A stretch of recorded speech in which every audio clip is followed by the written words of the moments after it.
दोस्तों, अभी तक हम इंसानों ने ब्रह्मांड के मात्र कुछ प्रतिशत हिस्से को ही एक्सप्लोर किया है।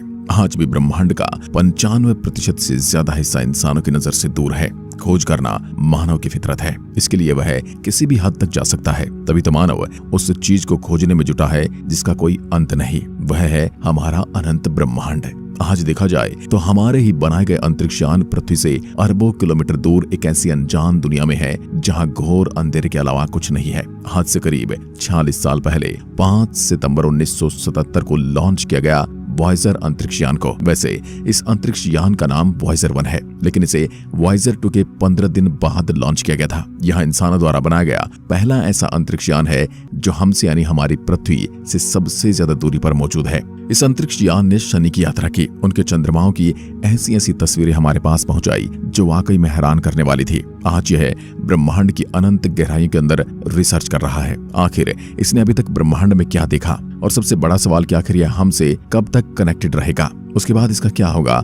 दोस्तों, बात है आज से लगभग 46 साल पहले की। तारीख थी 5 सितंबर 1977। एक ऐसे जाबाज मुसाफिर को पृथ्वी से अंतरिक्ष की ओर रवाना किया गया जिसका मकसद था सौरमंडल के बाहरी ग्रह जुपिटर और शनि, साथ ही इनके चंद्रमा और वलयों की स्टडी करना। इन सब उद्देश्यों को लेकर यह अंतरिक्ष यान अपनी मंजिल की ओर चल पड़ा। वॉयेजर अंतरिक्ष यान केवल मिशन ही नहीं बल्कि अपने साथ मानव जाति का एक ऐसा संदेश ले जा रहा था ताकि ब्रह्मांड में यात्रा करते समय किसी अन्य सभ्यता को यह संदेश मिल सके कि यह मानव जाति द्वारा भेजा गया संदेश है। यह संदेश इसके अंदर लगे ग्रामोफोन के अंदर रिकॉर्ड है। इसमें धरती के कुछ वीडियो और साउंड भरे हैं। ये ग्रामोफोन तांबे के डिस्क से बने हैं जो करीब 1 अरब साल तक सही सलामत रहेंगे। एलियन सभ्यता के लिए मानव जाति का एक मैसेज है। रफ्तार के मामले में यह अंतरिक्ष यान वॉयेजर 2 से काफी ज्यादा फास्ट था। इस वजह से यह अंतरिक्ष यान एस्टेरॉयड बेल्ट के क्षेत्र को वॉयेजर 2 से पहले पार करने में कामयाब रहा।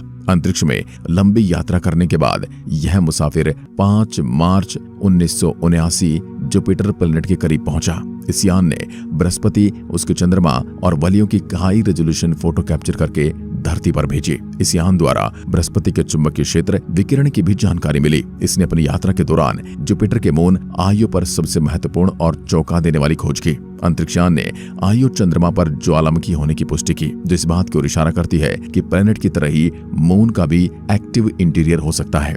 इस यान ने जुपिटर के पास से गुजरते हुए करीब 19,000 तस्वीरों को कैप्चर किया। इसके बाद यह मुसाफिर जुपिटर की यात्रा को पूरी करके बृहस्पति के गुरुत्वाकर्षण से शनि ग्रह की ओर बढ़ गया। लंबी यात्रा के बाद करीब 12 नवंबर 1980 को वॉयेजर 1 शनि के काफी नजदीक जा पहुंचा, जब इसकी और सैटर्न प्लैनेट के बीच की सबसे न्यूनतम दूरी 1,24,000 किलोमीटर पर था।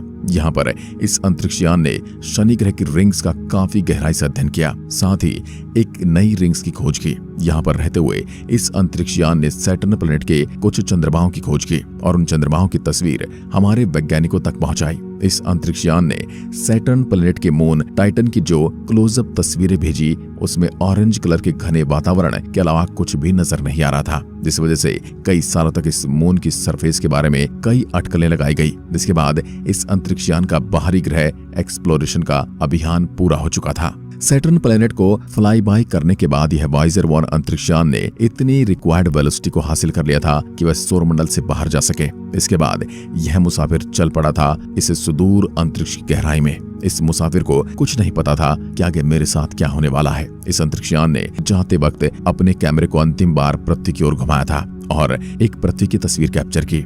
अभी जो आप मोबाइल स्क्रीन पर ये ब्लू डॉट देख रहे हैं, ये हमारा नीला ग्रह पृथ्वी है, जिसमें हम करोड़ों इंसान रहते हैं। इस बात से आप अंदाजा लगा सकते हैं कि हम इस अनंत ब्रह्मांड में कितने बड़े हैं और क्या है हमारा अस्तित्व। उस वक्त ऐसा लग रहा था कि वॉयेजर अंतरिक्ष यान पृथ्वी की तरफ देखकर हमें अलविदा कहने की कोशिश कर रहा है। इस तस्वीर को 14 फरवरी 1990 को वॉयेजर प्रथम अंतरिक्ष यान द्वारा पृथ्वी से 6 अरब किलोमीटर की दूरी से लिया गया था। वॉयेजर 1 अंतरिक्ष यान ने 2012 में हमारे सौरमंडल की बाउंड्री यानी कि हेलोस्फीयर को पार करके इंटरस्टेलर स्पेस में प्रवेश किया था। इसने 121 एस्ट्रोनॉमिकल यूनिट की दूरी से इंटरस्टेलर मीडियम में प्रवेश किया था। इसी के साथ ही यह इंटरस्टेलर स्पेस में प्रवेश करने वाला पहला अंतरिक्ष यान बन गया। वहीं इसका जुड़वा मुसाफिर वॉयेजर 2 को इंटरस्टेलर में प्रवेश करने में और 6 साल लग गए। वॉयेजर 2 अंतरिक्षयान ने नवंबर 2018 में इंटरस्टेलर अंतरिक्ष में प्रवेश किया था।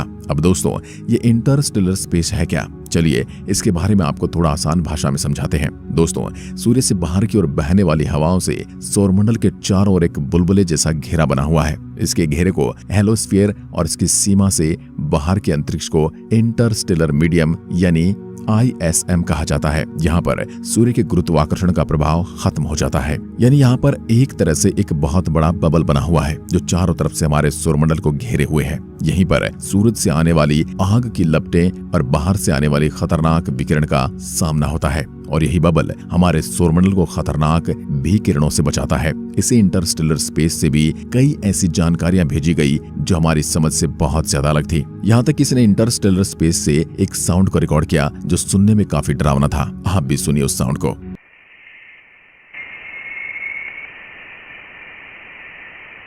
आज से 40 साल पहले शुरू हुई यात्रा आज भी जारी है। आज तक अंतरिक्षयान ब्रह्मांड के तमाम रहस्य को उजागर कर चुका है। इस रहस्यमय ब्रह्मांड की तमाम जानकारियां इस मुसाफिर ने हम तक पहुंचाई, लेकिन आज इस अंतरिक्षयान के काम करने की ताकत कमजोर हो चुकी है। इंसान के इतिहास में ऐसे गिने चुने मिशन ही हुए होंगे जिनसे इतनी जानकारियां हासिल हुई। वॉयेजर दुनिया के पहले ऐसे स्पेस मिशन थे जिनका कंट्रोल कंप्यूटर के हाथ में था। आज 40 साल बाद भी ये दोनों ही यान खुद से अपना सफर तय करते हैं, अपनी पड़ताल करते हैं और जरूरत पड़ने पर अपना बैकअप सिस्टम चालू करते हैं। आज 40 साल बाद तकनीक ने काफी तरक्की कर ली है और ऐसे में वॉयेजर यान पुराने पड़ चुके हैं। आज वॉयेजर यानों से आने वाले संदेश पकड़ने के लिए नासा ने पूरी दुनिया में रेडियो सिग्नल सेंटर बनाए हैं। ये बात कुछ वैसी है जैसे आप शहर से बाहर जाएं तो आपको मोबाइल का सिग्नल पाने में मशक्कत करनी पड़े। ठीक इसी तरह आज नासा दुनिया भर में बड़ी बड़ी सैटेलाइट डिश लगाकर वॉयेजर से आने वाले सिग्नल पकड़ता है। पृथ्वी से वैज्ञानिक वॉयेजर से संपर्क करने के लिए लगभग 20 किलोवाट का एक सिग्नल भेजा जाता है जो करीब 20 घंटे के लंबे समय के बाद वॉयेजर अंतरिक्षयान के पास पहुंचता है और यहाँ वॉयेजर यान के सेंसिटिव एंटीना उस सिग्नल को रिसीव करते हैं। उसके बाद वॉयेजर अंतरिक्षयान 20 वॉट का एक सिग्नल हमारी पृथ्वी की ओर सेंड करता है जो अंतरिक्ष में आते आते काफी वीक हो जाता है और जब तक ये सिग्नल हमारी पृथ्वी तक आता है तब उसे डिटेक्ट करना काफी चुनौतीपूर्ण हो जाता है क्योंकि सिग्नल की फ्रीक्वेंसी काफी कमजोर हो जाती है। अमेरिकी अंतरिक्ष एजेंसी नासा इस कमजोर सिग्नल को रिसीव करने के लिए डीप स्पेस नेटवर्क का इस्तेमाल करती है जिसके जरिए वैज्ञानिक वॉयेजर से संपर्क बनाए हुए हैं। इस मिशन की शुरुआत से जुड़े हुए वैज्ञानिक बताते हैं कि आज वॉयेजर एक ब्रह्मांड में इतनी दूर है जहां शून्य, अंधेरे और सर्द माहौल के सिवा कुछ भी नहीं है। हमें बहुत सावधानी से वॉयेजर मिशन को जारी रखना है। इसके पुराने पड़ चुके यंत्र बंद किए जा रहे हैं, दोनों के कैमरे बंद किए जा चुके हैं क्योंकि अंतरिक्ष में घुप अंधेरा है, देखने के लिए कुछ भी नहीं है। बिजली बचाकर वॉयेजर को सर्द अंतरिक्ष में गर्म बनाए रखा जा रहा है। इसके साथ ही वॉयेजर अंतरिक्षयान के कम जरूरी सभी उपकरणों को बंद कर दिया गया है। वॉयेजर 1 अंतरिक्षयान के केवल 4 ही उपकरण हैं जिनका इस्तेमाल मैग्नेटिक फील्ड और सोलर विंड से जुड़े डेटा इकट्ठा करने और उन्हें पृथ्वी पर भेजने में किया जाता है। साथ ही वॉयेजर 1 और हमारे बीच कम्युनिकेशन स्थापित करने के लिए किया जाता है। वर्तमान समय में अंतरिक्षयान हमारी पृथ्वी से 159 एस्ट्रोनॉमिकल यूनिट की दूरी पर स्थित है। एक एस्ट्रोनॉमिकल यूनिट में लगभग 15 करोड़ किलोमीटर होते हैं। आखिर हम कब तक इस अंतरिक्षयान से संपर्क स्थापित कर पाएंगे? दोस्तों, यह अंतरिक्षयान प्लूटोनियम से पावर्ड बैटरी की मदद से अपने काम कर रहे हैं जो प्लूटोनियम के डीके से पैदा हुई हीट एनर्जी को इलेक्ट्रिक एनर्जी में कन्वर्ट करते हैं। लेकिन ये भी अपने जीवन के अंतिम पड़ाव पर आ चुकी है। जैसे जैसे अंतरिक्षयान समय बीतने के साथ साथ पृथ्वी से दूर जा रहा है वैसे वैसे हमारा वॉयेजर अंतरिक्षयान के साथ संपर्क स्थापित करने का समय भी बढ़ता जा रहा है। कई वैज्ञानिक ऐसा मानते हैं कि आने वाले 2025 तक वॉयेजर की बैटरी पावर सप्लाई कम कर देगी, जिस कारण इसमें लगे उपकरण काम करना बंद कर देंगे और इसमें लगे उपकरण के बंद होते ही वॉयेजर का संपर्क हमसे हमेशा हमेशा के लिए टूट जाएगा।